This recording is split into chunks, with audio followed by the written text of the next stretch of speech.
Hello and welcome to episode 21 of Stitched in Sweden. I'm Maria, your host, and you can find me on Ravelry and Instagram as mmonska. The show notes for this week, as well as all the other weeks, can be found at stitchedsweden.blogspot.com, and the Ravelry group is Stitched in Sweden. So, I'm back after a couple of weeks break. Thank you for watching today.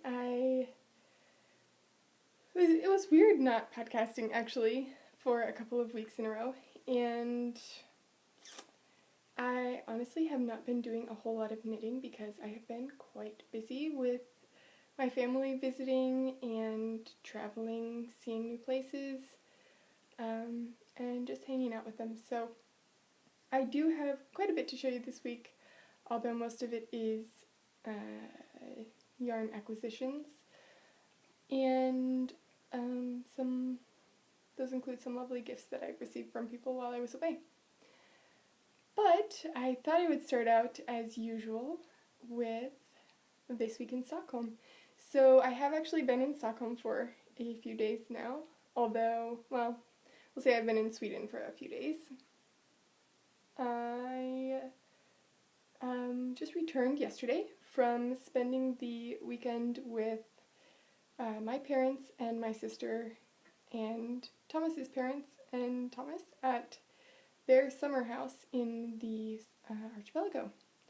So they have a little sort of cabin out there that they go to sometimes during the summer, and we usually take a ferry there, or they also have their own boat that sometimes they take, but right now there's something wrong with it, so we did take the ferry out of the city on Saturday morning, and it's quite a pretty ride because the ferry leaves from right downtown Stockholm and goes through some of the islands and in the archipelago and some very tight canals, but it's just really lovely. You get some nice views and get to see a lot of cute little Swedish summer cottages along the way.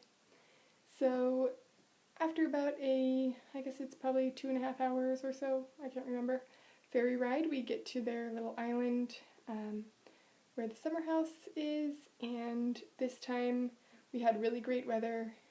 For the first 2 days we were there, it was really sunny and hot, and we spent a lot of time down on the dock. They have a personal dock, so you can just hang out there all day if you want. Just relaxing, doing some rowing. I didn't row, but I think everyone else did, in Thomas's dad's new boat. And we also picked blueberries. Their whole property is just, well, the whole island really is covered with wild blueberries, and this seemed like the perfect week. Maybe next week will be even better because some of them were still a bit tart, but the blueberries were perfect for pie. So we made a pie on the second day. We also made a pie on the first day, but we had brought those ingredients for strawberry rhubarb pie. And then we thought, with all these blueberries here, let's give it a try. So that was a lot of fun, gathering those up and making a delicious pie. We also found lots of little, not as many, but these little red berries, which are about the size of like the tip of your pinky, and they are, I can't remember what the name of them is in Swedish, but they are a relative of the strawberry, apparently. So they are quite delicious, and we're also really getting perfectly ripe this week. So we found some of those, and definitely not as many. It would have been really hard to make a pie from that. But fun for when you're on a little walk around the island, and you can just pick up some of those berries and snack on them. So this was my parents' first time at the summer house, and my sister as well, and it was just a really nice time, relaxing and eating good food, and hanging out. So that is pretty much this week in Stockholm. My parents and my sister left to go back to the United States this morning, and so they are on their way now, after being gone for, I think they were here for almost 3 weeks, including all of our traveling that we did beforehand, which I will talk about at the end of the podcast. So that was this week in Stockholm, and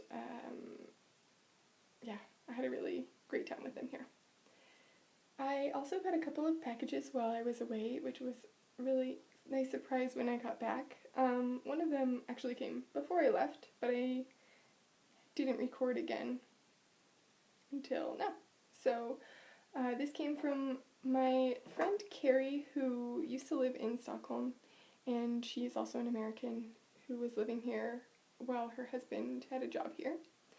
And she and I met through Ravelry, and we would hang out sometimes and knit, and it was a lot of fun while she was here, and we're still in contact. So she bought some yarn, and she thought it wasn't exactly her color, so she thought maybe I would like it, and I love it. Definitely my colors. This is from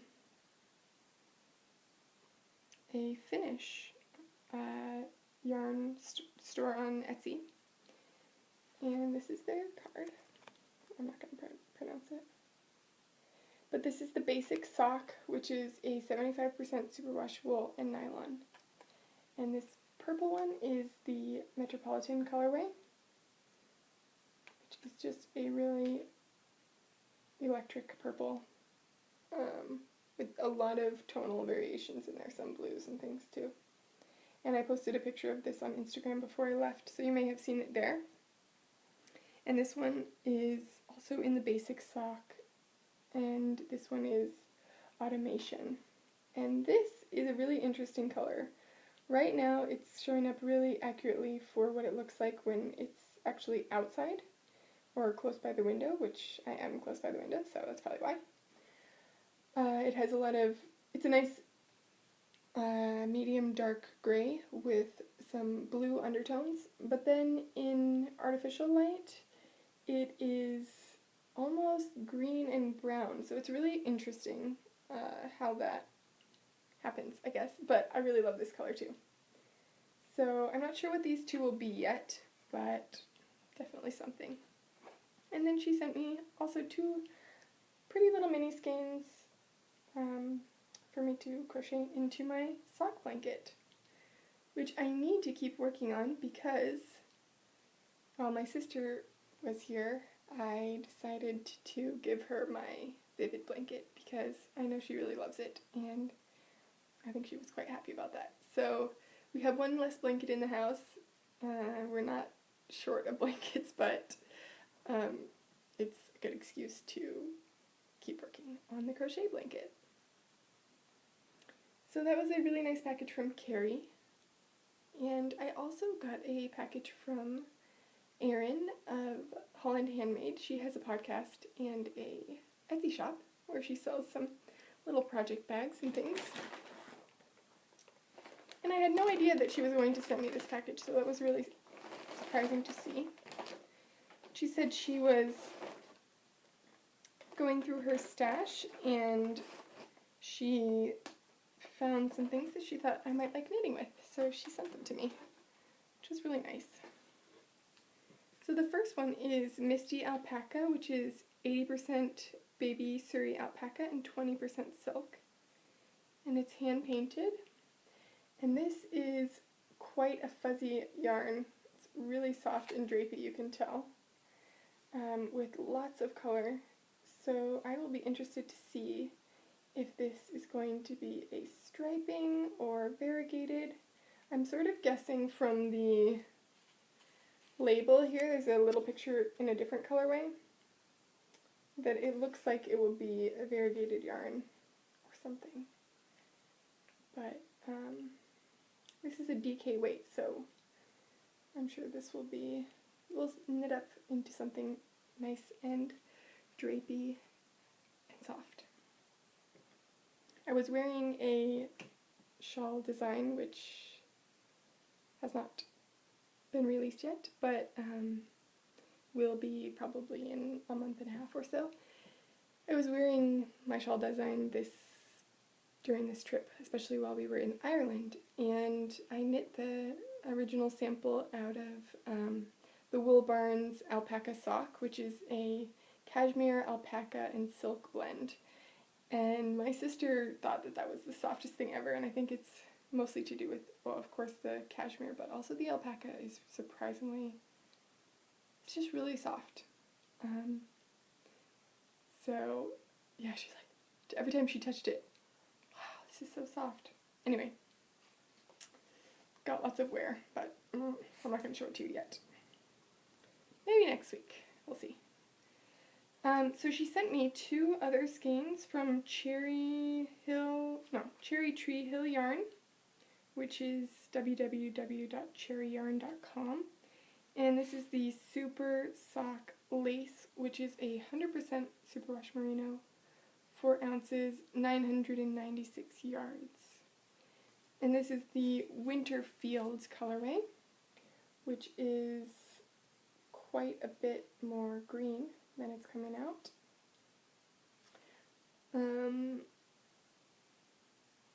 Yeah, it's not that color. But it is a lovely kind of bright spring green with some hints of golden yellow, and it's really nice. So this will be a nice big lace project. I haven't knit very many lace projects in lace weight yarn before, I have in some cases, like the candlelit shawl that I made for my grandma, but I doubled the yarn, so it wasn't really lace weight anymore anyway. So I think that I will probably use that yarn to knit something in lace with lace weight, so using all or most of the 996 yards. From the same company is this beautiful pink, tonal pink, some lighter pinks, and really pretty also. I think this would also make a really beautiful big shawl of some sort. And this is in pink Zinfandel, is the colorway. So really pretty, and thank you so much, Erin, for that lovely surprise. I really like those yarns, so looking forward to knitting with some of those. And finally, in the mail I got a package from Leah of the All You Knit Is Love podcast. She is French, and she lives in Paris, or near Paris.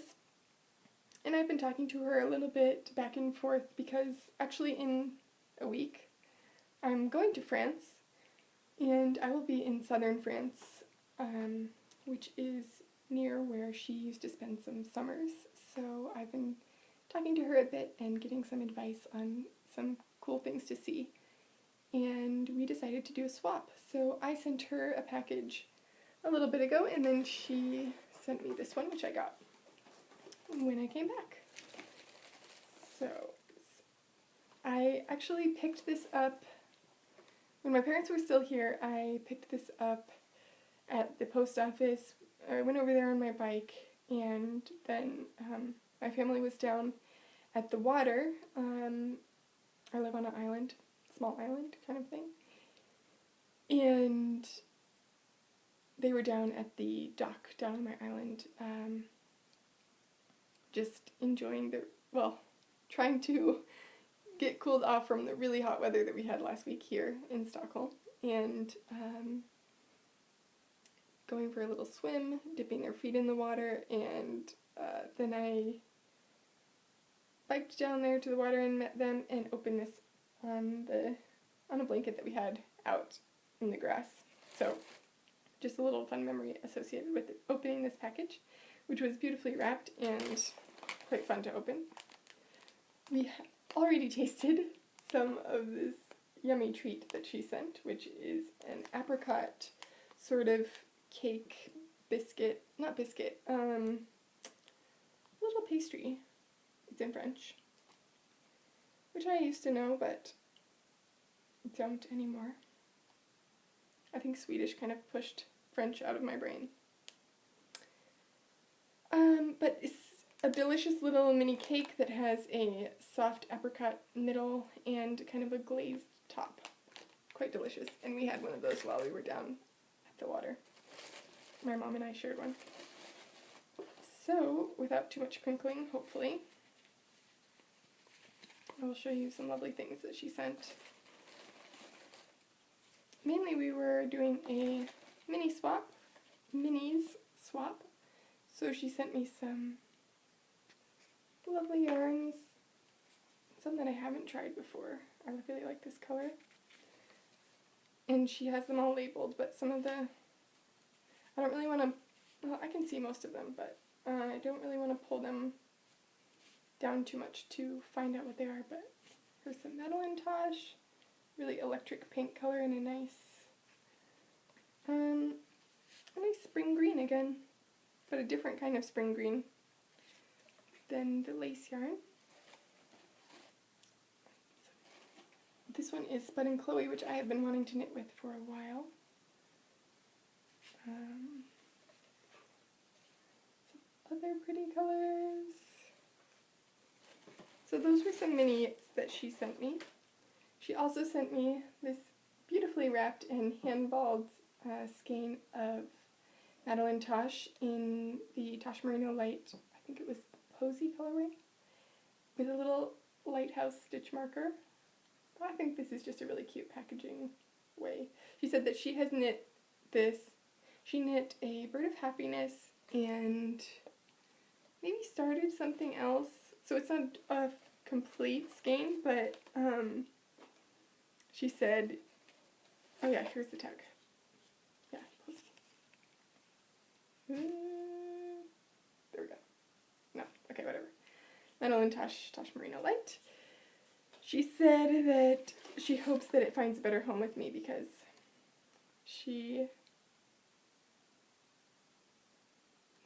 where did she say that?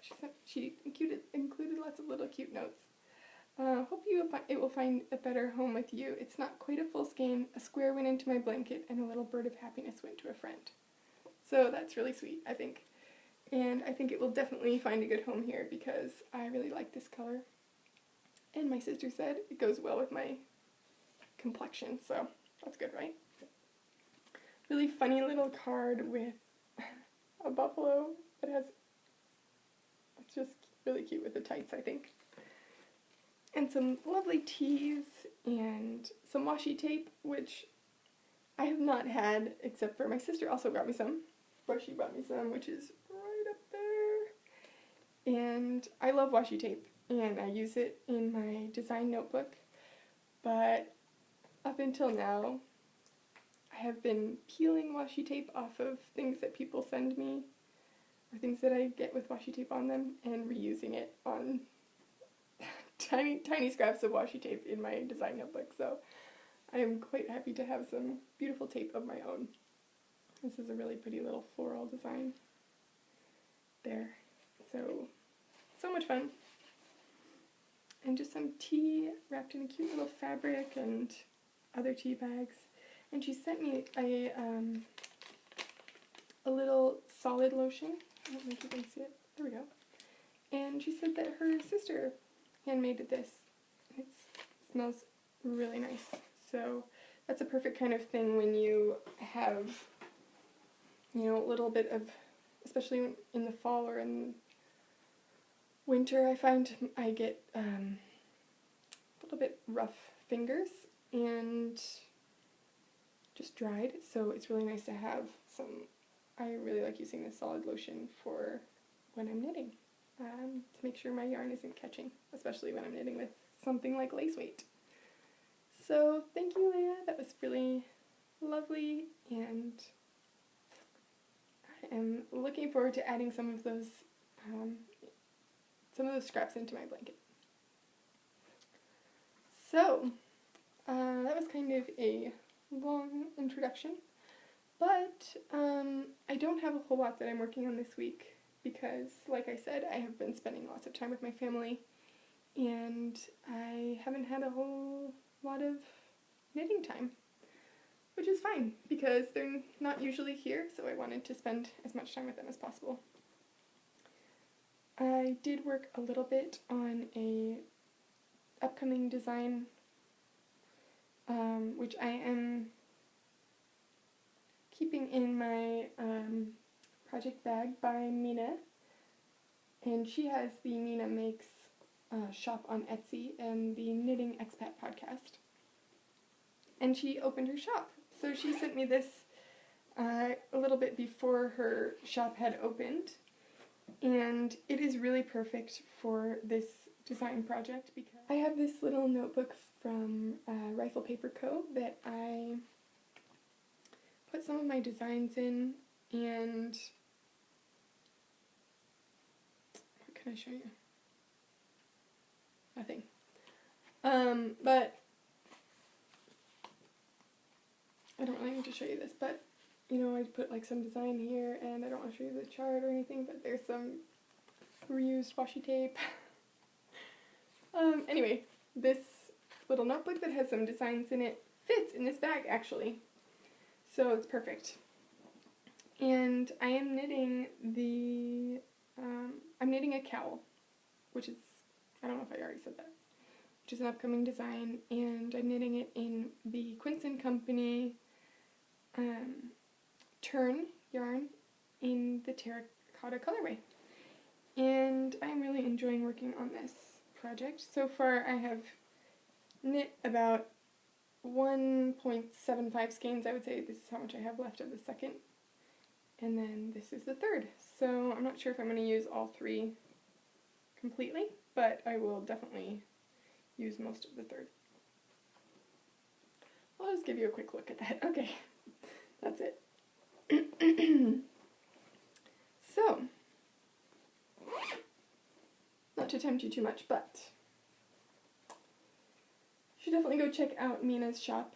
I really like this bag, and this bag did travel with me with this project in it while I went to Ireland and London.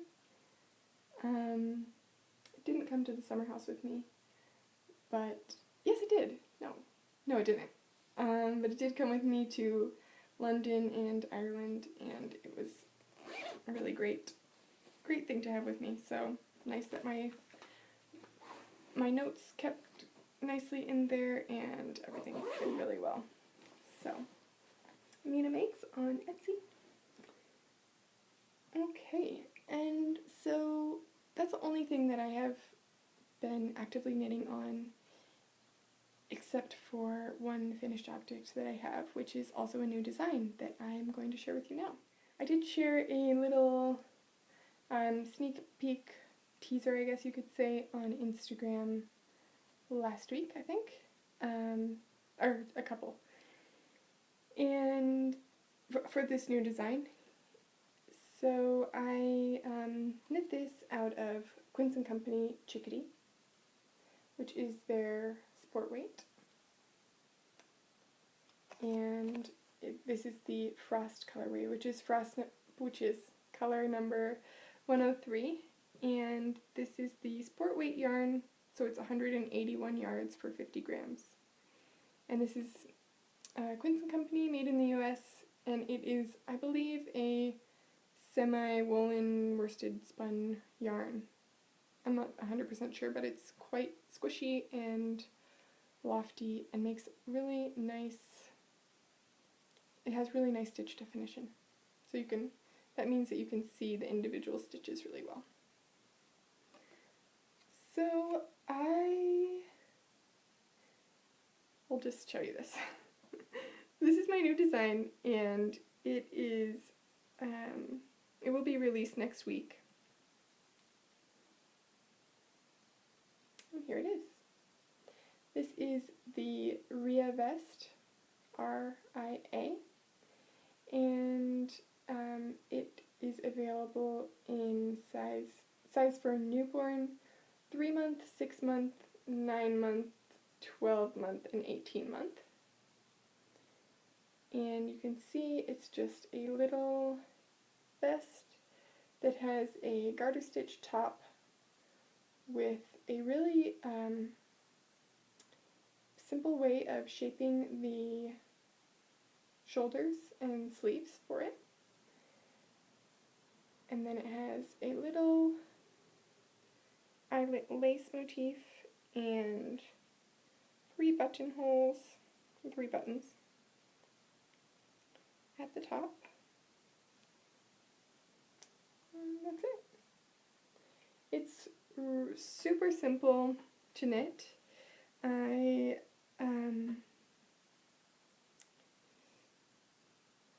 knit it with less than 1 skein of the Quince & Company Chickadee. So this is the 3-month size, and I just really love how it turned out. It was really easy to knit. I mean, it's a simple pattern, and it's fun to watch it develop because you're knitting the top part, because it's top down. You're knitting the top part and kind of wondering, how is this going to work? And then all of a sudden you have these cute little sleeves, and then the body just zooms by after that. Like I said, I used less than 1 skein, so I think I used about 45 grams or something, 40 grams. It's in the pattern. So this is how much I have left of 1 skein of the sport weight yarn, which is a 50 gram. This is a 50 gram skein.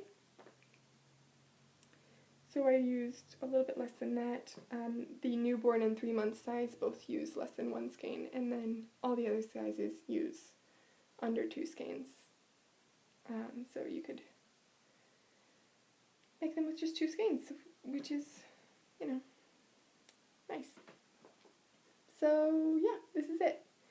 And the nice thing about this, it's knit from the top down, like I said, and you only have 2 ends to weave in at the end.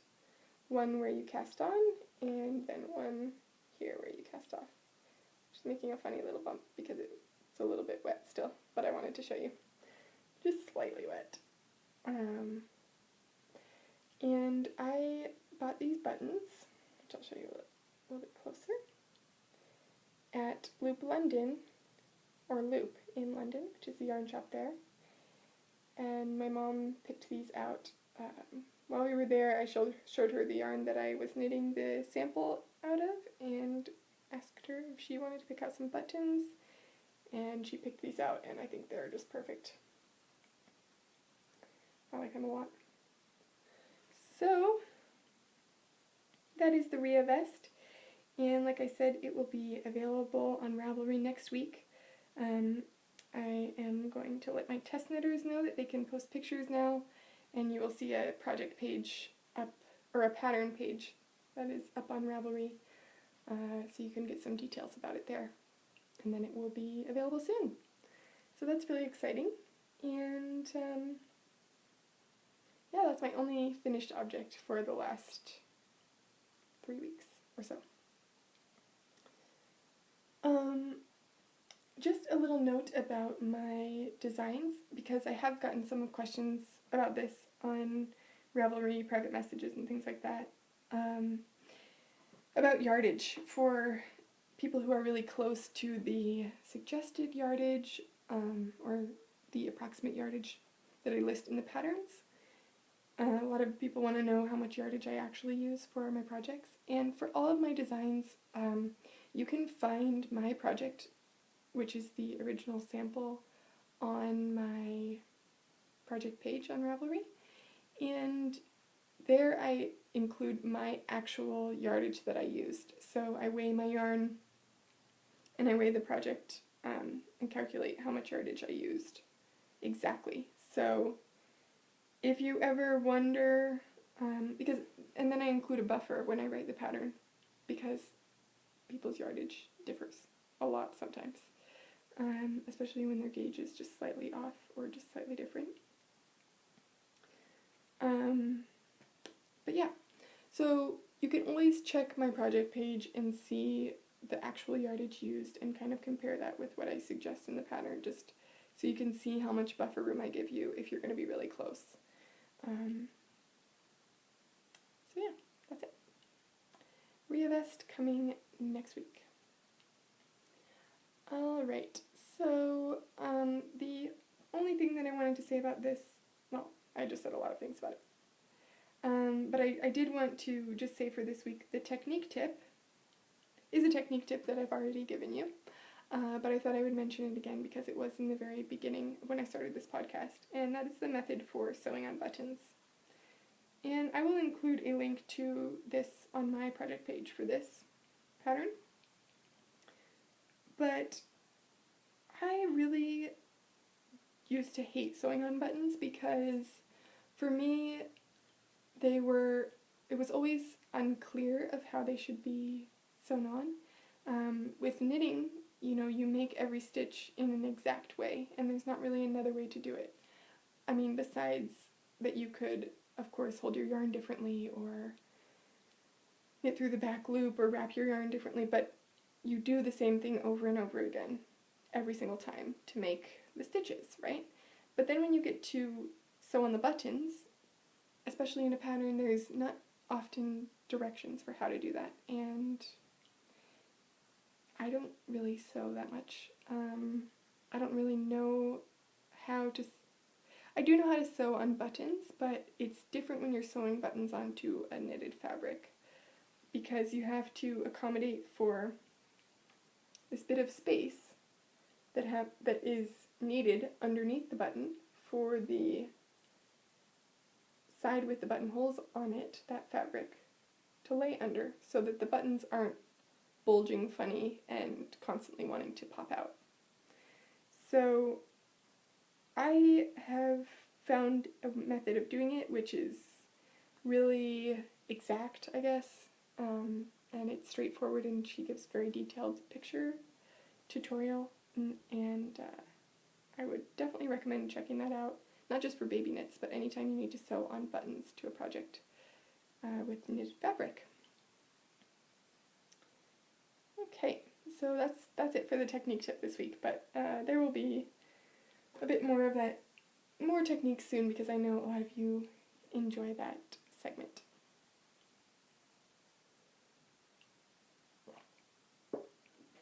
Okay, so I thought this week, since I have not so much knitting to show you, I will answer another question from the Ravelry group and also pose one for you guys. So my question for you this week is actually comes from another podcast, which is the Pom Pom podcast. Pomcast, I think it's called, which is put on by some people who work at Pom Pom Quarterly magazine. And they often ask their guests what is their desert island yarn. So if you were stranded on a desert island, but you wanted to knit with wool, because of course you're a knitter and you need to knit with wool. It doesn't have to be wool, but it can be, and you won't get too hot or whatever. That's one of the rules. If you're stranded on a desert island, what would be the yarn that you would want to take with you? You could have all the colors of this yarn, and yeah, you would have access to all the colors, but what yarn would be the yarn that you could knit with for the rest of your life? Hard, I know, because, well, we all like a lot of yarn, right? But I think my desert island yarn is, I'm going to go with Yarn Company, which I know is a little bit cheating, but I'll also give a specific one. But I really love Quince & Company, so that would be my desert island yarn. I could knit with it for the rest of my life, I think. And I particularly like the Quince & Company Chickadee because it is so round and bouncy and really enjoyable to knit with. So I also purchased some yarn while I was in London, and my parents brought me some yarn that I had ordered in the US. From the US. They brought me here when they came to visit. So I bought 2 skeins of Quince & Company Chickadee in the Wine Sap colorway from Loop in London. And those will be a design in the future. Not too distant, but whatever. But I think I'm going to show you the rest of my new yarn on next week's episode. But yeah, that is my Desert Island yarn, Quince & Company in general, but specifically the Chickadee. And the question that I'm going to answer this week came from a couple of viewers who were interested in knowing more about how I hand wash my yarn before knitting with it. I've mentioned that a couple of times now, and I don't remember if I answered the question because it's been a while. But I thought I would just say it again now in case I didn't answer it. But anytime that I get yarn in this form, whatever this is called, skein, hank, whatever, I will just undo it, and fill up my bathroom sink with hot water that has some soak in it, just a little squeeze of it, or some other form of wool wash. So I will fill up my sink and just lay this in there. So I usually try to keep it in sort of this loop form, just because that's easier when you're trying to get it back out. These people who had asked this question on the Ravelry board were both concerned about tangling. And I have been pretty lucky so far with not getting yarn tangled too much. But if you open a skein like this and it seems like you do have a high tangle risk because there's not those little pieces every once in a while that are holding it together, like the little ties, you can always add more ties. It's kind of better safe than sorry sort of situation. And you can just add some more ties, let it soak in the sink for, 20 minutes, same sort of thing that you would do with your finished project. And then I just hang it up on a hanger, like over a plastic hanger, and let it dry. And then once it's all the way dry, I can wind it into a ball or however I'm going to knit with it. And that's it. If I get a yarn that's already in a ball, like this, I'm not going to wash this again probably because it's already in a really pretty ball. And I don't always wash yarn, but if you get yarn that's in a manufacturer ball like Regia or Opal or something like that, sometimes I will wind those onto my Swift, which is the big expando thing that looks like an umbrella. So sometimes I'll hand wind it onto that and then end up with something like this that I can then soak in the water. But a lot of times I won't wash those. It just sort of depends. That's it. As far as upcoming, I will be going to France next week. So, yeah, I guess there won't be an episode.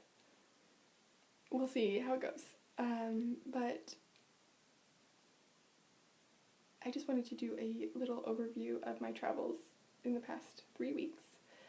I went first to Ireland with I met my mom, my grandma, and my sister in Ireland. We were sort of taking this trip for my grandma's 83rd birthday, and she really wanted to see Ireland again. So we spent a lot of time driving around the southwestern part of Ireland in the, around the Ring of Kerry and Dingle Peninsula and things like that. And it was gorgeous. It was quite cloudy while we were there, but just everything was so green and beautiful landscapes and countryside. Lots and lots of sheep and cows and beautiful rock walls, that would just be like up on these hillsides that were containing the sheep and cows.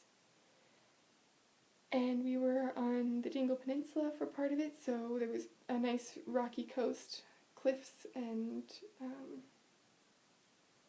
yeah, just everything was so green. And we went to Skellig Michael, which is these islands off of Portmagee. Yeah, which is near, I think it's on the Dingle Peninsula. I can't remember exactly. But they are two islands that one of them is a bird sanctuary where you can't dock on at all. I don't think anybody ever goes over there, which is just covered in birds. And then the other one is also, I think, a bird sanctuary, which is covered in puffins, which are adorable and small, and just so curious about everything.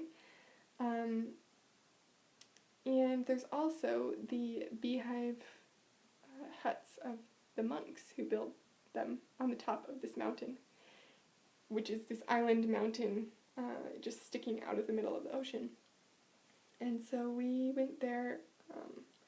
Only a couple of boats can go there every day, and the first day we tried to go, it was too choppy. The water was too choppy, so we couldn't go out, and luckily we had a second day planned to stay there so that if that happened we could try and go again. And we did, and it was really choppy still, but I guess it must have been worse the second day, so it was quite for me, sick boat ride over to the island. But once we got there, it was beautiful, and there were, you take these stone steps to get to the top where these monks lived, and they built these stone steps, and it took them 500 years to build.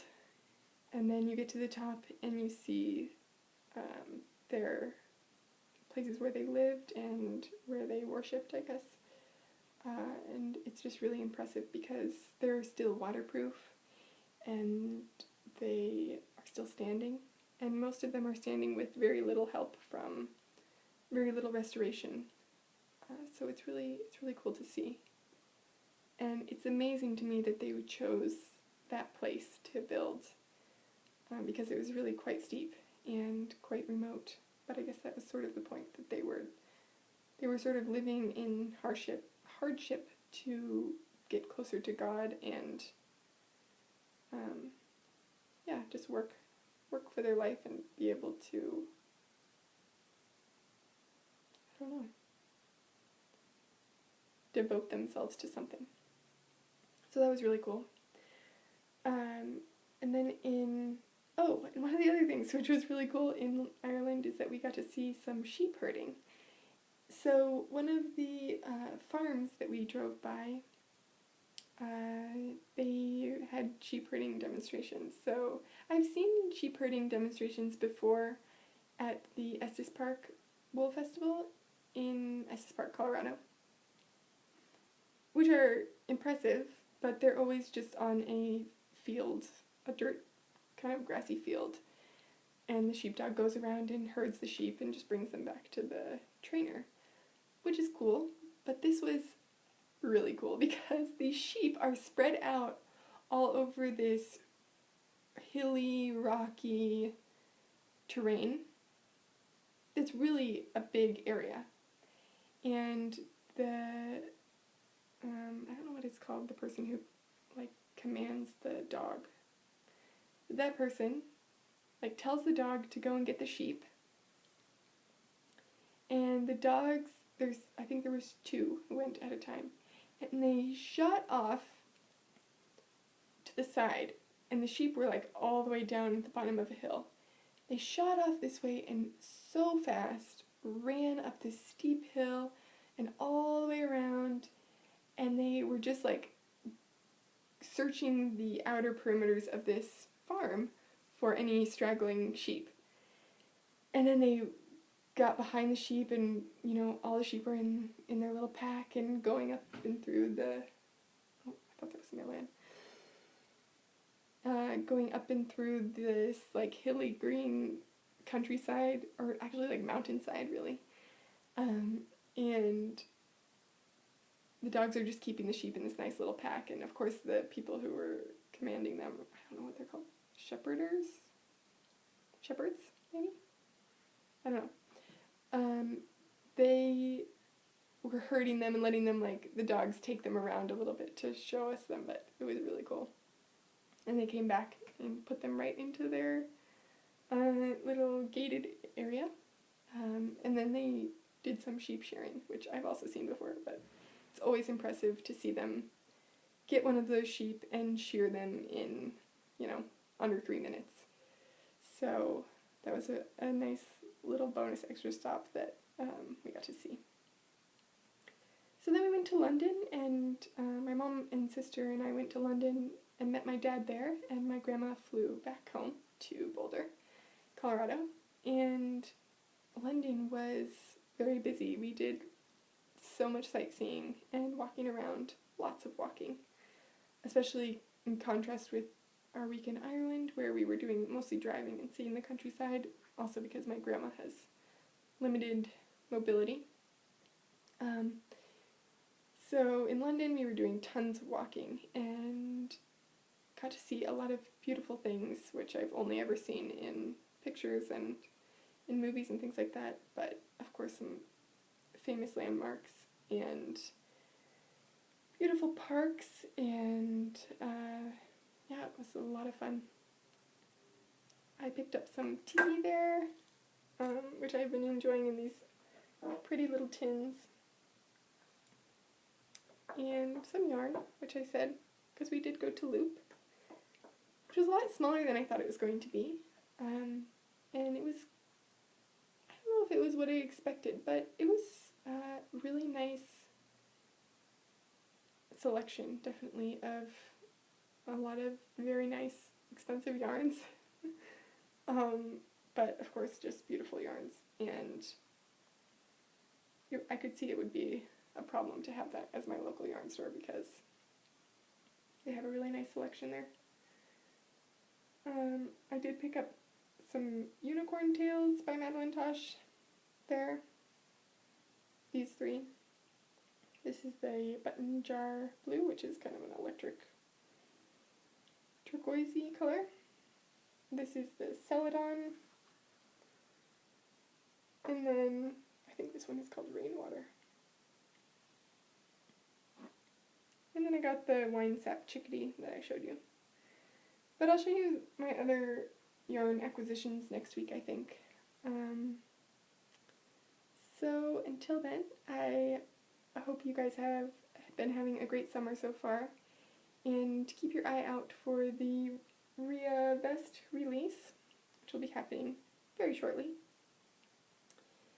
And thanks for coming back and watching. Happy knitting. Bye.